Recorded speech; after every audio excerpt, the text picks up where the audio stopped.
Vamos falar de um filme que não é nada fácil de digerir.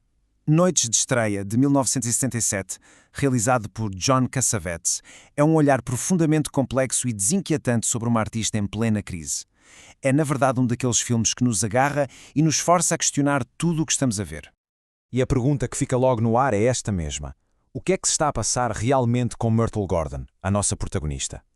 Será que estamos a assistir a um colapso nervoso, a uma assombração literal ou a um ato de rebelião artística? Como vamos perceber, a resposta está longe de ser simples. Ora bem, conhecemos a Myrtle Gordon, interpretada pela incrível Gena Rowlands. Ela é uma atriz de teatro de enorme sucesso, no auge da carreira, a preparar-se para uma nova peça. Por fora, parece ter tudo, mas essa fachada esconde uma crise muito profunda, que é resumida de forma absolutamente cortante por um colega.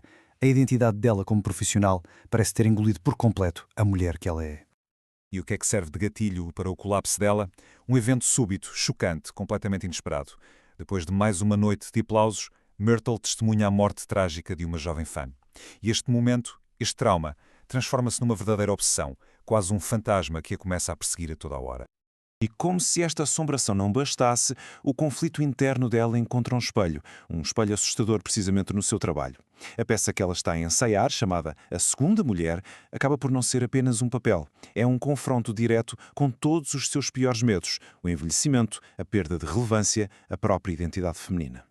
E aqui está o nó da questão, bem visível. De um lado temos a Myrtle, a mulher real, a lutar com unhas e dentes contra a ideia de ser definida pela idade. Do outro, a personagem que tem de interpretar, a Virginia, que é exatamente o oposto, uma mulher que tem de aceitar que está a envelhecer. Portanto, a Myrtle não está a lutar contra um guião, está a lutar contra um reflexo de um futuro que ela recusa linearmente. E é a própria Myrtle que resume o seu objetivo, quase heróico, com esta frase que é absolutamente reveladora. Ela não quer simplesmente fingir que é mais nova. Não. O que ela quer é muito mais profundo. É encontrar uma verdade universal na personagem. Uma verdade que transcende a idade. Algo que o texto da peça parece ignorar por completo. E claro, este conflito todo tinha de explodir. E explode durante o ensaio de uma cena de uma bufetada. O ato físico é tão real, tão violento, que de repente a barreira entre a ficção da peça e a crise pessoal dela quebra-se. E ela simplesmente para. Colapsa no chão e recusa-se a continuar a farsa. É um ato de rebelião passiva impressionante. Ok, para percebermos mesmo o que se está a passar aqui, temos de dar um passo atrás e falar do homem por trás da câmara, John Cassavetes.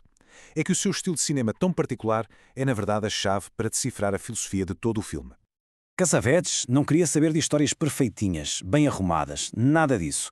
O que ele procurava era o caos da vida real, a emoção crua, sem filtros. É por isso que os filmes dele parecem tão viscerais, tão vividos, mais do que encenados. E Noite de Estreia é talvez o exemplo máximo dessa filosofia.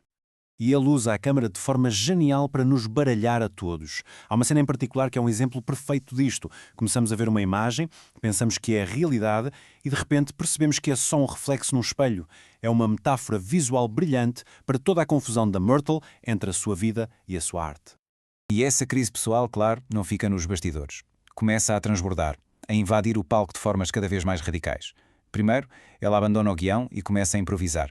Depois, interage com as suas visões, com o fantasma da fã, ali mesmo, em palco. E o auge é quando ela quebra a quarta parede e se vira para o público para os lembrar de que aquilo é apenas uma peça. Brutal. Então, afinal, o que se passa com a Myrtle? É aqui que a coisa fica ainda mais interessante, porque não há uma resposta fácil. Na verdade, a crítica dividiu-se em duas grandes teorias que são completamente opostas uma da outra. A primeira interpretação, e talvez a mais famosa, vem do grande crítico Roger Ebert. Para ele, a resposta é clara. O filme é, acima de tudo, um retrato clínico e absolutamente devastador do alcoolismo. Ou seja, nesta leitura, o comportamento dela não é um protesto artístico coerente, mas sim os sintomas de uma doença. As visões que ela tem, meras alucinações de uma alcoólica. E as pessoas à volta dela, bem, em vez de a confrontarem, acabam por se tornar facilitadores, permitindo que ela continue a beber só para que o espetáculo possa continuar. Mas há outra forma de ver isto tudo. Uma que vê algo muito mais profundo. Esta visão defende que o colapso de Myrtle não é uma doença, mas sim uma perigosa e talvez até necessária demanda artística por significado. Nesta perspectiva, o seu consumo de álcool não é a causa da crise, mas um sintoma da sua luta. Ela está no fundo a destruir-se na tentativa de criar algo verdadeiro a partir de um texto que ela considera falso. É uma recusa audaciosa de representar um papel sem vida, uma tentativa caótica de injetar verdade na arte. E toda esta tensão, esta luta, converge para um único ponto: a grande noite de estreia na Broadway. E o que acontece a seguir é um dos momentos mais caóticos, desconfortáveis e honestamente inesquecíveis da história do cinema. Myrtle chega ao teatro catastroficamente bêbada. Mal se aguenta em pé, mas ela sobe ao palco. E o que se segue não é a peça que foi escrita, é algo totalmente novo. É um desastre que se transforma numa performance improvisada, eletrizante, onde ela e o colega de cena desmontam as suas personagens em tempo real. E no fim, o público irrompe em aplausos. E então, como é que interpretamos este final?